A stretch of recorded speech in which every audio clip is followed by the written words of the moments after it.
الحمد لله الحمد لله رب العالمين نحمده ونستعينه ونستغفره ونتوب إليه ونعوذ بالله من شرور أنفسنا ومن سيئات أعمالنا من يهده الله فلا مضل له ومن يضلل فلن تجد له وليا مرشدا أشهد أن لا إله إلا الله وحده لا شريك له وأشهد أن محمدا عبده ورسوله أرسله بالهدى ودين الحق ليظهره على الدين كله ولو كره المشركون اللهم صل على محمد وعلى آل محمد كما صليت على إبراهيم وعلى آل إبراهيم إنك حميد مجيد اللهم بارك على محمد وعلى آل محمد كما باركت على إبراهيم وعلى آل إبراهيم في العالمين إنك حميد مجيد أما بعد فإن خير الحديث كتاب الله وخير الهدي هدي محمد صلى الله عليه وسلم وشر الأمور محدثاتها وكل محدثة بدعة وكل بدعة ضلالة وكل ضلالة في النار أعوذ بالله من الشيطان الرجيم بسم الله الرحمن الرحيم يا أيها الذين آمنوا اتقوا الله حق تقاته ولا تموتن إلا وأنتم مسلمون സ്നേഹമുള്ള സത്യവിശ്വാസിനികളെ പരിശുദ്ധനായ റബ്ബിനെ ഓർത്തുകൊണ്ട് സാധിക്കുന്നത്ര നന്മകൾ ചെയ്തുകൊണ്ട് നല്ല വ്യക്തിത്വങ്ങളായി ജീവിക്കണമെന്ന് തഖ്വയുള്ളവരായി മാറണമെന്ന് ആദ്യമായിട്ട് ഉണർത്തുകയാണ്, വസിയ്യത്ത് ചെയ്യുകയാണ്. അല്ലാഹു സുബ്ഹാനഹു വ തആല നാം ഏവരെയും രണ്ട് ലോകത്തും വിജയികളായി അനുഗ്രഹിക്കുമാറാവട്ടെ. നമ്മുടെ ജീവിതത്തിൽ നമ്മുടെ വിശ്വാസം നഷ്ടപ്പെടുന്ന, നമ്മുടെ ഈമാൻ നഷ്ടപ്പെടുന്ന നിരവധി രംഗങ്ങൾ ഉണ്ടാകാറുണ്ട്. ഒരു യഥാർത്ഥ വിശ്വാസിയെ സംബന്ധിച്ചിടത്തോളം അത്തരം ഘട്ടങ്ങളിൽ ഈമാനിൽ അടിയുറച്ചു നിന്നുകൊണ്ട് എന്ത് തന്നെ വന്നാലും ഈമാൻ നഷ്ടമാക്കാതെ അതിലടിയുറച്ച് മുന്നോട്ട് പോകാനുള്ള മനോബലം, ഈമാനിക ശക്തി അവനുണ്ടായിരിക്കും. സഹോദരങ്ങളെ, പരിശുദ്ധ ഖുർആൻ പഠിപ്പിക്കുന്നത് അങ്ങനെ ഏതവസരത്തിലും ഈമാൻ അത് മുറുകെ പിടിച്ച് ജീവിക്കുന്ന ആളുകൾ, ആ ആളുകൾക്ക് നിർഭയത്വമുണ്ട് എന്നുള്ളതാണ്. നമ്മുടെ വിശ്വാസത്തിൽ ശിർക്ക് കലർത്താത്ത ആളുകൾ, ആ ആളുകൾക്ക് നിർഭയത്വമുണ്ട് എന്ന് പരിശുദ്ധ ഖുർആനിന്റെ സൂറത്തുൽ അൻആം 82-ാമത്തെ വചനത്തിൽ അല്ലാഹു തആല പഠിപ്പിക്കുകയാണ്. അല്ലദീന ആമനൂ വലം യൽബിസൂ ഈമാനഹും ബിദുൽമിൻ. വിശ്വസിച്ചിട്ടുള്ള ആളുകൾ, അവരുടെ വിശ്വാസത്തിൽ ദുൽമ കലർത്താത്തവർ, അക്രമം കലർത്താത്തവർ, ഉലൈക ലഹുൽ അംൻ, അക്കൂട്ടർക്കാണ് നിർഭയത്വം, വഹും മുഹ്തദൂൻ, അവരാണ് ഹിദായത്ത് ലഭിച്ചവർ, സന്മാർഗം പ്രാപിച്ചവർ എന്ന് വിശുദ്ധ ഖുർആൻ പറയാം. അപ്പോ ഈ ആയത്ത് പഠിപ്പിക്കുന്ന ഒരു കാര്യം, ളുൽമ കലർത്താത്ത. എന്താ ഈ ളുൽമ എന്ന് പറഞ്ഞാൽ? ഈ ആയത്ത് കേട്ടപ്പോൾ സ്വഹാബത്തിന് സംശയമായി. സ്വഹാബത്ത് ചോദിച്ചു, സഹീഹ് ബുഖാരിയിലെ 3360 നമ്പർ വചനത്തിൽ കാണാം, അവര് ചോദിച്ചു, അല്ലാഹുവിന്റെ റസൂലേ, ഞങ്ങളുടെ കൂട്ടത്തിൽ ആരുണ്ട് സ്വന്തം നഫ്സുകളോട് അക്രമം ചെയ്യാത്തവർ, ളുൽമ കാണിക്കാത്തവർ? അപ്പോ നബി സല്ലല്ലാഹു അലൈഹി വസല്ലം പറഞ്ഞു, നിങ്ങൾ വിചാരിക്കുന്നത് പോലെയല്ല. ഇവിടെ ളുൽമ എന്ന് പറഞ്ഞു കഴിഞ്ഞാൽ നിങ്ങൾ അല്ലാഹു പറയുന്നത് കേട്ടിട്ടില്ലേ? അതുപോലെ അവലം തസ്മഉ ഇലാ ഖൗലി ലുഖ്മാൻ ലിഇബ്നിഹി, മഹാനായ ലുഖ്മാൻ അലൈഹിസ്സലാം തന്റെ പുത്രനോട് പറയുന്നത് നിങ്ങൾ കേട്ടിട്ടില്ലേ? എന്താണത്? യാ ബുനയ്യ ലാ തുശ്രിക് ബില്ലാഹ് ഇന്ന ശിർക ലളുൽമുൻ അദീം. കുഞ്ഞുമകനെ, നീ അല്ലാഹുവിൽ പങ്കു ചേർക്കരുത്. ആ പങ്കു ചേർക്കുക എന്നുള്ളത് വമ്പിച്ച അക്രമമാകുന്നു എന്നുള്ളതാണ്. അപ്പൊ ഇവിടെ ളുൽമ എന്ന് പറഞ്ഞാൽ ശിർക്കാൻ, അല്ലാഹുവിൽ പങ്കു ചേർക്കലാണ്, ബഹുദൈവ വിശ്വാസമാണ്, ബഹുദൈവ ആരാധനയാണ്.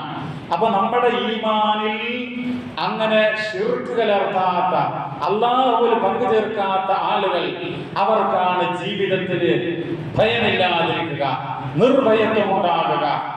എന്നാൽ മറിച്ചോ, അല്ലാഹുവിൽ പങ്കു ചേർക്കുന്ന ഈമാനുണ്ട്, അതോടൊപ്പം തന്നെ ഇങ്ങനെ ളുൽമ ചെയ്യുന്ന ആളുകൾക്കോ അവർക്കൊരു വഴിയിലൂടെ കടന്നു പോകുമ്പോൾ അവിടെ ഒരു വൃക്ഷമുണ്ട് എങ്കിൽ ആ വൃക്ഷത്തിൽ ആരെങ്കിലും പറയാ അവിടെ പിന്നെ പിശാചുണ്ടെന്ന് പറഞ്ഞാൽ, ശൈത്താൻ പിന്നെ താമസിക്കുന്നു എന്ന് പറഞ്ഞാൽ, അതുവഴി കടന്നു പോകുമ്പോൾ അവന് ഭയമായിരിക്കും. അങ്ങനെ എന്തെല്ലാം സംഭവങ്ങള് സഹോദരങ്ങളെ. കഴിഞ്ഞ ദിവസം ഒരു പ്രശ്നമുണ്ടായി. ഒരാൾ മരണപ്പെട്ടത് ക്യാൻസർ ബാധിച്ചിട്ടാണ്. അപ്പോ ആ വീട് സന്ദർശിച്ചു. ആ വീട് സന്ദർശിച്ചപ്പോ രോഗിയായിരിക്കെ സന്ദർശിച്ചിട്ടുണ്ട്. ആരോഗ്യമുള്ള സമയത്ത് നമ്മൾ അറിയുന്ന വ്യക്തിത്വമാണ്. അപ്പോ അവരുടെ വീടിന്റെ മുമ്പിൽ ഒരു കടറൂം ഉണ്ടാക്കിയിട്ടുണ്ട്. റോഡ് മനോഹരമായ ടാറിട്ട റോഡ്. അപ്പൊ വീടിന്റെ മുൻവശത്ത് എന്തെങ്കിലുമൊക്കെ കച്ചവടം ചെയ്യാം എന്ന് വിചാരിച്ചൊരു റൂമൊക്കെ ഉണ്ടാക്കി, അത് വാർത്തതിന് ഷട്ടർ എല്ലാം റെഡിയാക്കിയിരിക്കാം. പക്ഷെ കട തുറന്നിട്ടില്ല. അങ്ങനെ കുറെ കഴിഞ്ഞപ്പോൾ രോഗമുണ്ടായി. അങ്ങനെ രോഗം മൂർച്ഛിച്ച് പിന്നെ തിരുവനന്തപുരത്ത് നിന്ന് മടക്കി. ആ സന്ദർഭത്തിലാണ് ഇവർ ചില പുരോഹിതന്മാരുടെ ചില ആളുകളുടെ അടുക്കൽ പോകുന്നത്. അവര് പറഞ്ഞു കൊടുത്തു, ഈ രോഗത്തിനും പ്രയാസങ്ങൾക്കും കാരണം നിങ്ങളുടെ വീടിന്റെ മുമ്പിലുള്ള ആ പിന്നെ കടറൂമാണ്, അതുടൻ കുളിച്ചു നിൽക്കണം. മരിക്കുന്നതിന്റെ 1-2 ദിവസം മുമ്പ് പൊളിച്ചു മാറ്റിയിട്ടുണ്ട്. മരണ വീട്ടിലേക്ക് ചെന്നപ്പോൾ അതിന്റെ തറ അവശേഷിക്കുന്നു. അത് മരിച്ച് കബറടക്കം ചെയ്ത ശേഷമാണ് തറ നീക്കം ചെയ്തത്. നിങ്ങൾ ആലോചിച്ച് നോക്കൂ. ആ പുരോഹിതന്റെ വാക്ക് കേട്ടിട്ട്, പുരോഹിതൻ എന്ന് പറയുമ്പോൾ ക്രൈസ്തവനൊന്നുമല്ല, മുസ്ലിം സമുദായത്തിന്റെ വേഷമണിഞ്ഞ് നടക്കുന്ന ആളുകളാണ്. അവരാണ് പറഞ്ഞത് ആ കട കാരണമാണ് ഈ രോഗം വന്നതും അത് മാറാത്തതുമൊക്കെ. പക്ഷേ കട പൊളിച്ച് നിമിഷങ്ങൾക്കകം, മണിക്കൂറുകൾക്കകം ആള് തന്നെ മരണപ്പെട്ടു പോയി. നമ്മൾ ആലോചിക്കണം, നമ്മുടെ സമുദായത്തിൽ എന്തെല്ലാം വിശ്വാസപരമായിട്ടുള്ള അപജയങ്ങളാണ്, ഈമാൻ നഷ്ടപ്പെടുന്ന കാര്യങ്ങളാണ്. രോഗം അത് ഈ സമൂഹത്തില് മുസ്ലിങ്ങൾക്ക് മാത്രമല്ല, മനുഷ്യർക്ക് എന്ന് മാത്രമല്ല മറ്റുള്ള ജീവജാലങ്ങൾക്കൊക്കെ രോഗങ്ങൾ ഉണ്ടാകും. അല്ലാഹു വിശുദ്ധ ഖുർആനിൽ പറഞ്ഞു, നിങ്ങൾക്ക് രോഗം ഉണ്ടാകും, മറ്റുള്ള നഷ്ടങ്ങൾ ഉണ്ടാകും, പ്രശ്നങ്ങൾ ഉണ്ടാകും എന്ന്. അപ്പൊ രോഗം വന്നാൽ എന്ത് ചെയ്യണം? നമ്മൾ ചികിത്സിക്കണം, അല്ലാഹുവിനോട് പ്രാർത്ഥിക്കണം, ക്ഷമ പാലിക്കണം, അല്ലാഹുവിൽ തവക്കുൽ ചെയ്യണം. അങ്ങനെയുള്ള കാര്യങ്ങളാണ്. പക്ഷേ ചില ആളുകൾ പഠിപ്പിക്കുന്നത് എന്താ?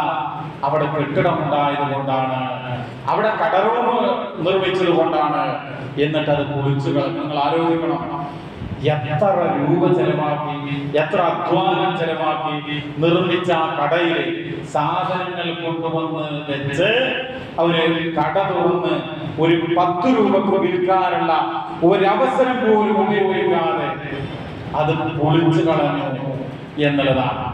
മനുഷ്യൻ എത്ര അധമനായി മാറുന്നു എന്നാണ് നമ്മൾ ചിന്തിക്കേണ്ടത്. എന്തുകൊണ്ടാണത്? പരിശുദ്ധ ഖുർആൻ മുന്നോട്ട് വെക്കുന്ന വിശ്വാസം അത് കൃത്യമായി മനസ്സിലാക്കാത്തത് കൊണ്ടാണ്. സൂറത്തുൽ ഹദീദിന്റെ 22-ാമത്തെ വചനം, പരിശുദ്ധ ഖുർആനിലെ ആയത്ത് നമ്മൾ കൃത്യമായി മനസ്സിലാക്കണം. ഞാനും നിങ്ങളുമൊക്കെ നമ്മുടെ മനസ്സിൽ എഴുതി വെക്കണം. എന്താണ് ആയത്ത്? മാ അസ്വാബ മിൻ മുസീബത്തിൻ, എന്തൊരു പരീക്ഷണമാകട്ടെ അത് ബാധിച്ചിട്ടില്ല, ഫിൽ അർദ്, ഭൂമിയിൽ, വലാ ഫി അൻഫുസികും, നിങ്ങളുടെ നഫ്സുകളിലും നിങ്ങളുടെ ശരീരങ്ങളിലും. അപ്പൊ ഭൂമിയിലാകട്ടെ നിങ്ങളുടെ ശരീരങ്ങളിലാകട്ടെ ഒരു പരീക്ഷണവും ബാധിച്ചിട്ടില്ല. പരീക്ഷണം എന്ന് പറഞ്ഞാൽ അത് മരണമാകാം, രോഗമാകാം, കച്ചവടത്തിലെ നഷ്ടമാകാം, അങ്ങനെ പലതുമാകാം. അത് ബാധിച്ചിട്ടില്ല. എങ്ങനെയല്ലാതെ? ഇല്ലാ ഫീ കിതാബിൻ, ഒരു രേഖയിലല്ലാതെ, മിൻ ഖബ്ലി അൻ നബ്റഹ, അത് നാം ഉണ്ടാക്കുന്നതിന് മുമ്പ് തന്നെ.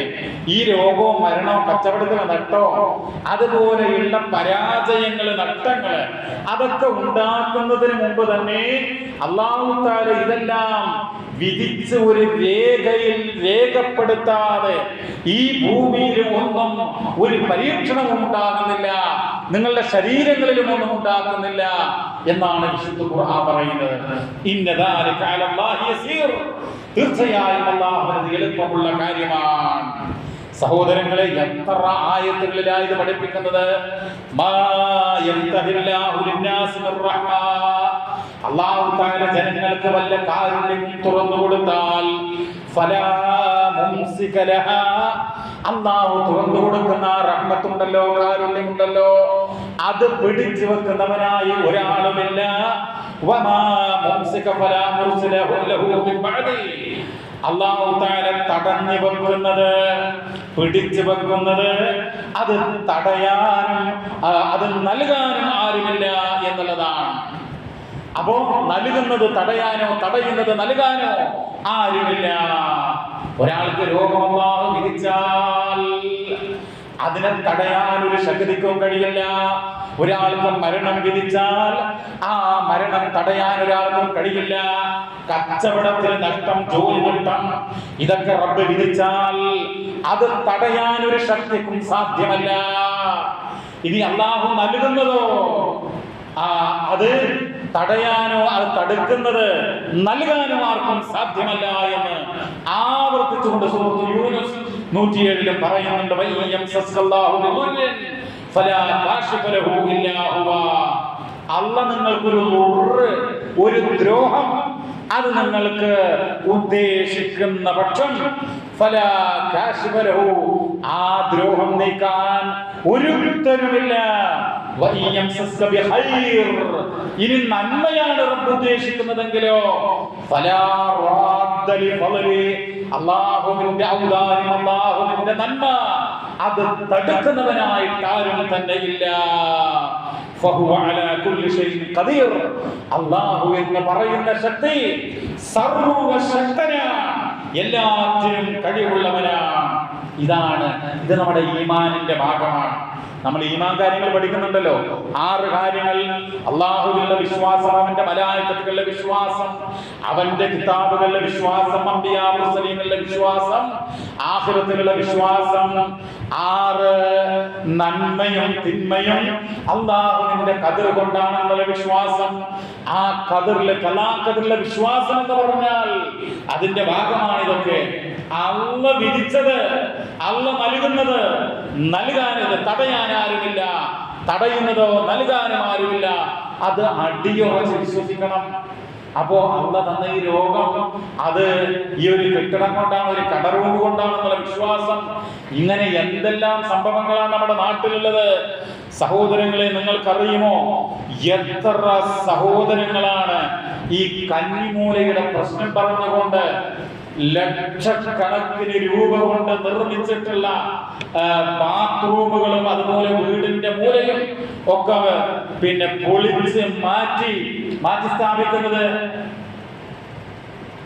എനിക്കറിയാം, ഗൾഫിൽ ജോലി ചെയ്യുന്ന ഒരു സഹോദരൻ, അദ്ദേഹത്തിന് അവിടെ വലിയ ജോലിയൊന്നുമില്ല, വലിയ ശമ്പളവും വരുമാനവുമില്ല, കഷ്ടപ്പെട്ടുകൊണ്ടാണ് അവിടെ ജോലി ചെയ്യുന്ന. ചിലപ്പോൾ നാട്ടിലൊക്കെ വരിക 3-3.5 വർഷമൊക്കെ കഴിഞ്ഞ ആ മനുഷ്യൻ വന്ന് തിരിച്ചെത്തിയപ്പോ സംസാരമധ്യ അദ്ദേഹം പറഞ്ഞു, ഒരു ബാത്റൂം, ടോയ്ലറ്റ് ഇതൊക്കെ പൊളിച്ച് മാറ്റി സ്ഥാപിച്ചു. എന്താ കാര്യം? ഇതുപോലെയുള്ള ഇസ്ലാമിന്റെ വേഷം ധരിച്ചിട്ടുള്ള ഒരു പണ്ഡിത വേഷധാരി അദ്ദേഹത്തോട് ഉപദേശിച്ചത്, നിങ്ങളുടെ ഭാര്യയുടെ അസുഖം, നിങ്ങളുടെ കച്ചവടത്തിലുള്ള ഉയർച്ചയില്ലായ്മ, എന്താ കാരണം? ഇതാണ് പ്രശ്നം. അപ്പോൾ ആ കന്നിമൂല, അതിലുള്ള ഈ ബാത്റൂം, ടോയ്ലറ്റ് അത് പൊളിച്ച് അത് മറുവശത്തേക്ക് സ്ഥാപിച്ചു എന്നുള്ളതാണ്. എന്താണ് ഈ കന്നിമൂല എന്ന് പറയുന്നത്? കന്നിമൂല എന്ന് പറയുന്നത് ഖുർആൻ പറയുന്ന കാര്യമാണോ? അള്ളാഹുവിന്റെ റസൂലിന്റെ സ്വഹീഹായ സുന്നത്തിൽ പറയുന്ന കാര്യമാണോ? അല്ല കൂട്ടരെ, സ്വഹാബത്ത് പഠിപ്പിക്കുന്ന കാര്യമല്ല. അള്ളാഹുവിന്റെ റസൂല് അവിടുത്തെ പരിശുദ്ധമായ നാവിലൂടെ ഇന്നയാളുകൾ സ്വർഗത്തിലാണ് എന്ന് പഠിപ്പിച്ചിട്ടുള്ള അശ്റത്തുൽ മുബശ്ശിരീൻ, 10 ആളുകൾക്ക് സ്വർഗമുണ്ട് എന്ന് പഠിപ്പിച്ചിട്ടുള്ള ആ മഹാത്മാക്കൾ പഠിപ്പിച്ച കാര്യമല്ല. അള്ളാഹുവിന്റെ റസൂലിന്റെ ഭാര്യമാരുണ്ടല്ലോ, ലോകത്തെ സത്യവിശ്വാസികളുടെ ഉമ്മമാരാണ്. ആ ഉമ്മഹാത്തുൽ മുഅ്മിനീൻ പഠിപ്പിച്ച കാര്യമല്ല. പിന്നെ എന്താണ്? ഹൈന്ദവ വിശ്വാസമാണ്, ഹിന്ദു വിശ്വാസ പ്രകാരമുള്ള കാര്യമാണത്. ഈ കന്നിമൂല എന്ന് പറയുന്ന ആ ഭാഗം, അതിന്റെ അധിപൻ എന്ന് പറയുന്നത് അസുരനാണ് എന്നുള്ളതാണ്. അസുരൻ എന്ന് പറഞ്ഞാൽ സ്വർഗത്തിൽ നിന്ന് ആട്ടിയകറ്റപ്പെട്ടവൻ, ആന്റി ഗോഡ്, ദൈവത്തിന് എതിരായുള്ളവൻ എന്നൊക്കെയാണ് അതിന് നൽകപ്പെട്ടിട്ടുള്ള അർത്ഥം. അതായത് ഈ കന്നിമൂല എന്ന് പറയുന്നത് ഒരു ഭൂമിയുടെ തെക്ക് പടിഞ്ഞാറേ മൂല, അതിനാണ് കന്നിമൂല എന്ന് പറയുന്നത്. ഏറ്റവും ശക്തിയേറിയിട്ടുള്ള ദിക്കാണ് കന്നിമൂല എന്നാണ് പറയപ്പെടുന്നത്. അപ്പോ അവരുടെ വിശ്വാസപ്രകാരം ഒരു വീട് പണിയുമ്പോൾ, പ്രത്യേകിച്ച് കുടുംബമായി താമസിക്കുന്ന വീട് പണിയാനുള്ള സ്ഥലം തിരഞ്ഞെടുക്കുമ്പോൾ വളരെ ശ്രദ്ധിക്കേണ്ട ഒന്നാണ് കന്നിമൂല എന്നുള്ളതാണ്. അതായത് ഈ വടക്ക് കിഴക്ക് മൂല അത് താഴ്ന്നു, കന്നിമൂല തെക്ക് പടിഞ്ഞാറ് മൂല അത് ഉയർന്നു നിൽക്കേണ്ടതുണ്ട്. അല്ലെങ്കിൽ എന്ത് സംഭവിക്കും? അല്ലെങ്കിൽ സംഭവിക്കുന്നത് കുടുംബത്തെ കാര്യമായിട്ടുള്ള പ്രശ്നങ്ങൾ ബാധിച്ചേക്കാന്ന കുളം, കിണർ, അഴുക്കുചാലുകൾ, കക്കൂസ് ടാങ്ക്, മറ്റു കുഴികൾ തുടങ്ങിയവ കന്നിമൂലയിൽ പാടില്ല. ശൗചാലയം ഒരിക്കലും പാടില്ല എന്നുള്ളതാണ്. അതുണ്ടായി കഴിഞ്ഞാൽ പല അസുഖങ്ങളും പ്രശ്നങ്ങളും നഷ്ടങ്ങളും ഉണ്ടാകും എന്നുള്ളതാണ്. അപ്പൊ ഹൈന്ദവ വിശ്വാസമാണ്. ഇതാണ് ആരുപദേശിക്കുന്നത്? തങ്ങന്മാരും മുസ്ലിയാക്കന്മാരും. അവരെ നമ്മൾ ചീത്ത പറയല്ല, ഇതാണ് വസ്തുത. ഇതിന്റെ പേരിലാണ് കുടുംബത്തെ ഉപേക്ഷിച്ച്, കുട്ടികളെ ഉപേക്ഷിച്ച് മണലാരണ്യത്തിൽ കഷ്ടപ്പെട്ട് അധ്വാനിക്കുന്ന സമ്പത്ത് അത് വൃഥാ ചെലവഴിക്കുന്നത്. സഹോദരങ്ങളെ, ഈമാൻ നഷ്ടപ്പെടുത്താണ് അവർ ചെയ്യുന്നത്. അവർ മനസ്സിലാക്കേണ്ട ഹൈറും ഷർറും അള്ളാഹുവിന്റെ ഖദർ കൊണ്ടാണ്. എനിക്ക് രോഗം വന്നത് ആ മൂലയിലുള്ള ടോയ്ലറ്റ് കൊണ്ടല്ല എന്ന് മനസ്സിലാക്കണ്ടേ? അപ്പോ കൃത്യമായി നമ്മൾ ഈ കാര്യങ്ങൾ അറിയുക. ഇങ്ങനെ എന്തെല്ലാം വിഷയങ്ങളാ നമ്മുടെ ഈമാന് നഷ്ടപ്പെടുന്ന ഒരുപാട് സംഭവങ്ങളുണ്ട്. നിങ്ങൾ നോക്കൂ പ്രിയമുള്ളവരെ, ഒരു ഭക്ഷണം ഉണ്ടാക്കാൻ, ഒരു ബിരിയാണിയോ ഒരു പായസോ എന്തോ ആകട്ടെ, അതുണ്ടാക്കുമ്പോ ഒരുപാട് ചേരുവകളൊക്കെ ചേർത്ത് അധ്വാനിച്ച് അത് മണിക്കൂറുകൾ, ധാരാളം സമയം ഉപയോഗിച്ച് അതുണ്ടാക്കുന്ന സമയത്ത് ഒരു മനുഷ്യൻ വന്നു, ഒരാൾ വന്നു, ആണാവട്ടെ പെണ്ണാകട്ടെ, അയാൾ എന്തെങ്കിലും സംസാര മധ്യേ ഒരു വാക്ക് പ്രയോഗിച്ചു. അങ്ങനെ അദ്ദേഹം ആ സ്ഥലം വിട്ടു, ഭക്ഷണമൊക്കെ ഉണ്ടാക്കി. ഇവര് വിചാരിച്ച പോലെ നന്നായില്ല. അപ്പോൾ എന്താ സംസാരം? അവന്റെ അല്ലെങ്കിൽ അവളുടെ കരിനാക്ക് കൊണ്ടാണ് ഇത് കേടുവന്നത് എന്നുള്ളതാണ്. കരിനാക്ക് കൊണ്ടാണ്, ഇത് റബ്ബ് വിധിച്ചതാണ് എന്നാണ് നമ്മൾ വിശ്വസിക്കേണ്ടത്. നമ്മുടെ മനസ്സിൽ ഈമാനുണ്ടോ? നമ്മൾ വിശ്വസിക്കുന്നത് എന്താണ്? വിശ്വസിക്കേണ്ടത് അത് അള്ളാഹ് വിധിച്ചതാണ്, ആ മനുഷ്യൻ പറഞ്ഞ വാക്കുകൊണ്ടല്ല എന്ന് നമ്മൾ മനസ്സിലാക്കണം. ഇങ്ങനെ ഒരുപാട് ഇതൊക്കെ നമ്മുടെ സമൂഹത്തിലുള്ള മറ്റുള്ള മതവിശ്വാസികളുടെ ഏറ്റവും വ്യതിചലിച്ചിട്ടുള്ള, ഏറ്റവും അധപ്പതിച്ചിട്ടുള്ള വിശ്വാസമാണ്. അതാണ് മുസ്ലിങ്ങൾ പുൽകുന്നത്, ഖുർആന്റെ അനുയായികൾ സ്വീകരിക്കുന്നത് എന്നുള്ളത് എത്ര കഷ്ടമാണ്. കണി കാണുക. ഒരു പ്രദേശത്തേക്ക് പോകുമ്പോൾ ഒരു കറുത്ത പൂച്ചയെയോ പട്ടിയെയോ കണ്ടു. എന്തിനേറെ ഒരു കറുത്ത ഒരു താഴ്ന്ന ജാതിക്കാരനായ മനുഷ്യനെ കണ്ടു, അല്ലെങ്കിൽ പ്രായം ചെന്ന പല്ലൊന്നും ഇല്ലാത്ത, അല്ലെങ്കിൽ ഒന്നോ രണ്ടോ പല്ലിങ്ങനെ കോന്ത്രം പല്ലായി നിൽക്കുന്ന അങ്ങനെയുള്ള ഒരു വ്യക്തിയെ കണ്ടു. ഒരു വഴിയിൽ ഒരു യാത്രക്ക് പോകാൻ, ആ സമയത്ത് എന്താ ആളുകൾ പറയാൻ? ഈ യാത്ര കുളമായി എന്നുള്ളതാണ്. എന്തുകൊണ്ടാണത്? ഈമാനിന്റെ കുറവാണ്, അള്ളാഹുവിലുള്ള യഥാർത്ഥത്തിലുള്ള വിശ്വാസമല്ല. പ്രിയമുള്ളവരെ, നമ്മൾ മനസ്സിലാക്കുക, ഇങ്ങനല്ല ഈ ശകുനം നോക്കലുണ്ടല്ലോ, ഇങ്ങനെയുള്ള ഈ ദുശകുനം അവലക്ഷണം നോക്കല്, അത് അള്ളാഹുവിൽ പങ്കുചേർക്കലാണ് എന്നുള്ളതാണ്. അള്ളാഹുവിൽ പങ്കുചേർക്കുക എന്ന് പറഞ്ഞാൽ ഗുരുവായൂരപ്പ രക്ഷിക്കണേ എന്ന് മാത്രമല്ല, അതോടൊപ്പം ഇതുപോലെയുള്ള കാര്യങ്ങളും ശിർക്ക് തന്നെയാണ് എന്ന് മനസ്സിലാക്കണം. വിവാഹ നിശ്ചയത്തിനോ അല്ലെങ്കിൽ വിവാഹ അന്വേഷണത്തിനോ കടഉദ്ഘാടനത്തിനോ നന്മ നിറഞ്ഞൊരു യാത്രക്കൊക്കെ പോകുമ്പോ ഒരു പൂച്ച, ഒരു മിണ്ടാപ്രാണിയല്ലേ, അതങ്ങോട്ട് വില കൂടി എന്നുള്ളത് കൊണ്ട് ഒന്നും സംഭവിക്കാനില്ല പ്രിയമുള്ളവരെ. അപ്പോ അതിന്റെ പേരിലൊക്കെ യാത്ര മാറ്റിവെക്കുക, അവലക്ഷണമായി കാണുക എന്നുള്ളത് അല്ലാഹുവിൽ പങ്കുചേർക്കലാണ് എന്നാണ് നബി സല്ലല്ലാഹു അലൈഹി വസല്ലം പഠിപ്പിച്ചിട്ടുള്ളത്. നമ്മുടെ ആളുകൾ പറയാറില്ലേ, ഇപ്പൊ കഷ്ടകാലാണ്. എന്താ കഷ്ടകാലം എന്ന് പറയാനുള്ള കാരണം? കുറെ കാലമായിട്ട് ജോലി അല്ലെങ്കിൽ വരുമാനം ഇതൊന്നും ശരിയല്ല, അതിന്റെ ഒരു കൂട്ടത്തില് അസുഖങ്ങളുണ്ട്. അവ കഷ്ടകാലം പറയാ. അങ്ങനെ പറയാൻ പറ്റുമോ?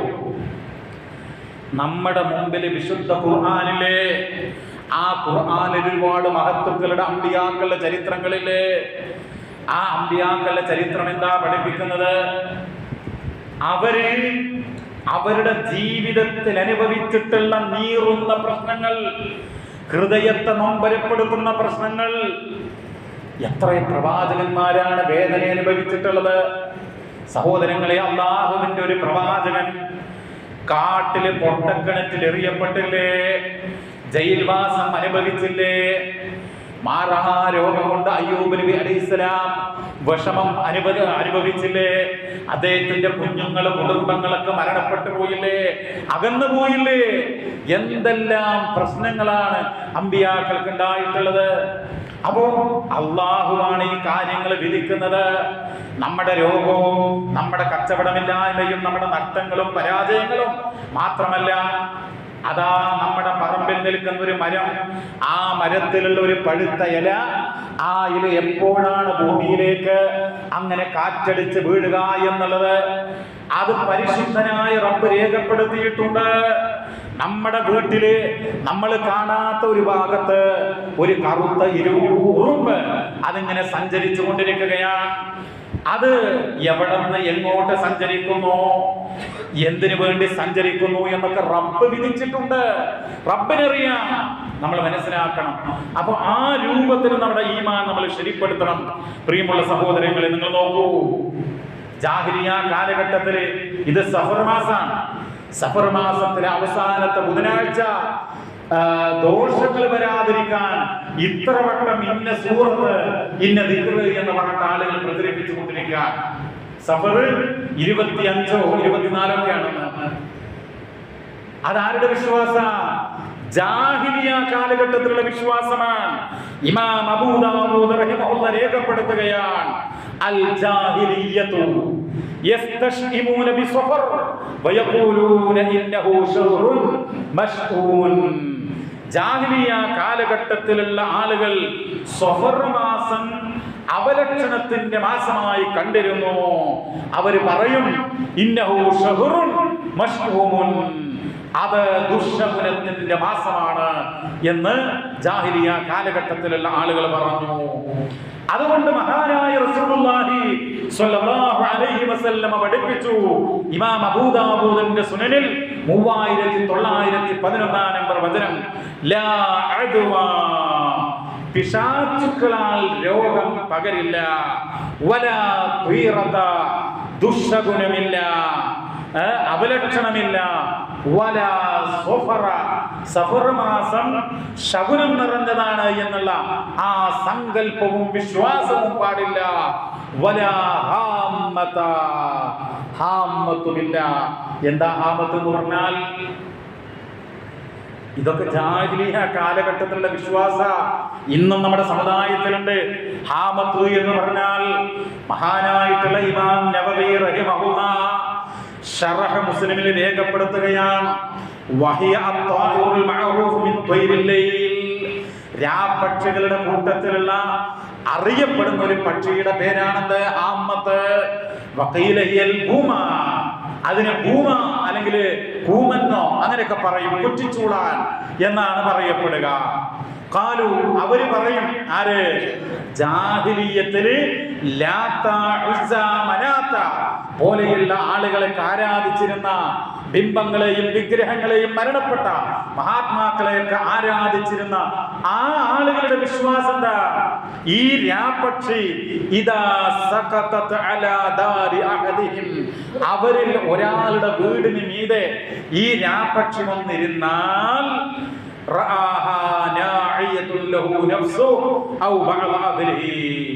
അവരെന്താ വിചാരിക്കറിയോ? ആ വീട്ടുടമസ്ഥൻ ഇതാ മരിക്കാൻ പോകുന്നു. ഈ പക്ഷി ഇങ്ങനെ വീടിന് മുകളിൽ വന്നിട്ട് ഒരു ശബ്ദം ഉണ്ടാക്കിയാൽ ആ വീട്ടുടമസ്ഥൻ ഉടനെ മരിക്കും. അല്ലെങ്കിൽ അല്ലെങ്കിൽ വീട്ടിലുള്ള ചില ആളുകൾ ഉടനെ മരണപ്പെടുന്ന ഇത് ജാഹിലിയ കാലഘട്ടത്തിലെ വിശ്വാസമാണ്. ഇന്നും നമ്മുടെ സമൂഹത്തിൽ ഇങ്ങനെയുള്ള വിശ്വാസങ്ങളുണ്ട്. സഹോദരങ്ങളെ, ഇങ്ങനെ ഒട്ടേറെ ഈമാൻ നഷ്ടപ്പെടുന്ന കാര്യങ്ങളുണ്ട്. അതുകൊണ്ട് നമ്മൾ അടിയുറച്ച് വിശ്വസിക്കുക. നമ്മുടെ ജീവിതത്തിൽ ഹൈറാവട്ടെ ഷർറാവട്ടെ അല്ലാഹു വിധിക്കാത്ത ഒന്നും തന്നെ ഉണ്ടാവുകയില്ല. തിന്മയായാലും നന്മയായാലും നമ്മൾ ക്ഷമ പാലിക്കുകയും അല്ലാഹുവിനെ മറക്കാതിരിക്കുകയും നന്ദി കാണിക്കുകയും ചെയ്യുക. ഈമാൻ അരക്കിട്ടുറപ്പിക്കുക. അല്ലാഹു അനുഗ്രഹിക്കുമാറാവട്ടെ. അൽഹംദുലില്ലാഹ്, അൽഹംദുലില്ലാഹി റബ്ബിൽ ആലമീൻ, വസ്സലാത്തു വസ്സലാമു അലാ റസൂലില്ലാഹ്, അമ്മാ ബഅദ്. അല്ലാഹുവിനെ ഓർത്ത് നല്ല വ്യക്തിത്വങ്ങളായി ജീവിക്കണം എന്ന് ഒരിക്കൽ കൂടെ ഉണർത്തുകയാണ്, വസിയ്യത്ത് ചെയ്യുകയാണ്. സഹോദരങ്ങളെ, ഇങ്ങനെയുള്ള ഒട്ടേറെ സംഭവങ്ങൾ നമ്മുടെ സമൂഹത്തിലുണ്ട്. ഇപ്പോ ഈ കുടിയിരിക്കുക എന്ന് പറയാം, പുതിയൊരു വീട്ടിലേക്ക് മാറി താമസം, ഹൗസ് വാമിംഗ് നമ്മൾ പറയാറുണ്ട്. അവിടെ എന്തെല്ലാം അനാചാരങ്ങളാണ്. ചില പ്രദേശങ്ങളിൽ കുതുബിയ്യത്ത് നടത്തും, മങ്കൂസ് മൗലൂദ് പാരായണം ചെയ്യും.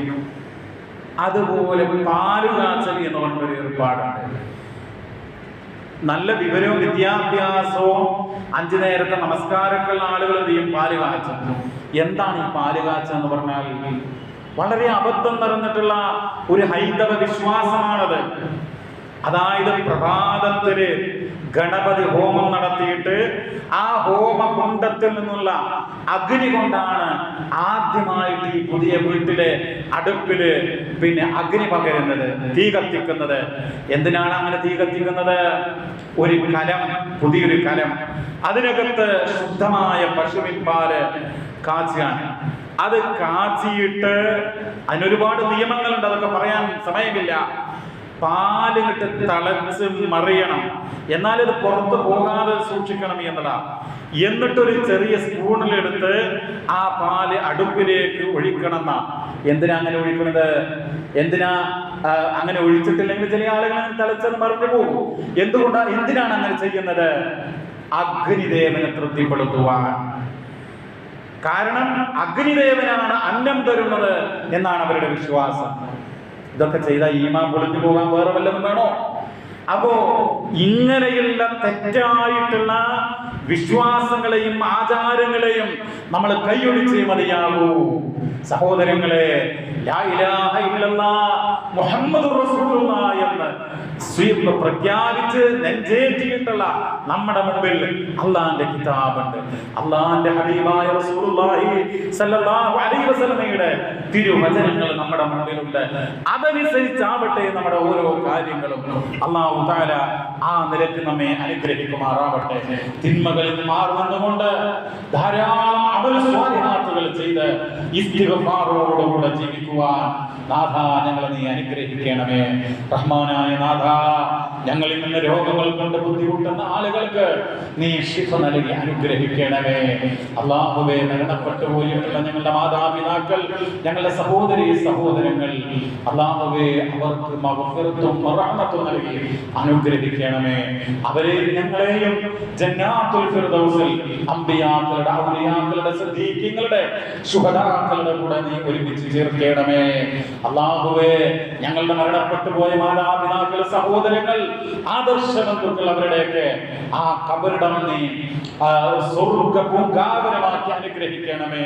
അല്ലാഹുമ്മ ലിൽ മുഅ്മിനീന വൽ മുഅ്മിനാത്ത് വൽ മുസ്ലിമീന വൽ മുസ്ലിമാത്ത് അൽ അഹ്യാഇ മിൻഹും വൽ അംവാത്ത് ഇന്നക മുജീബുദ് ദഅവാതി വയാ ഖാദിൽ ഹാജാത്ത് റബ്ബന ഇഗ്ഫിർ ലനാ വലിഇഖ്വാനിന الذين سبقونا بالإيمان ولا تجعل في قلوبنا غلا للذين آمنوا ربنا إنك رؤوف رحيم ربنا ظلمنا أنفسنا وإن لم تغفر لنا وترحمنا لنكونن من الخاسرين ربنا هب لنا من أزواجنا وذرياتنا قرة أعين واجعلنا للمتقين إماما ربنا آتنا في الدنيا حسنة وفي الآخرة حسنة وقنا عذاب النار ربنا تقبل منا إنك أنت السميع العليم وتب علينا إنك أنت التواب الرحيم واغفر لنا إنك أنت الغفور الرحيم وارحمنا إنك أنت أرحم الراحمين صلى الله وسلم على نبينا محمد والحمد لله رب العالمين.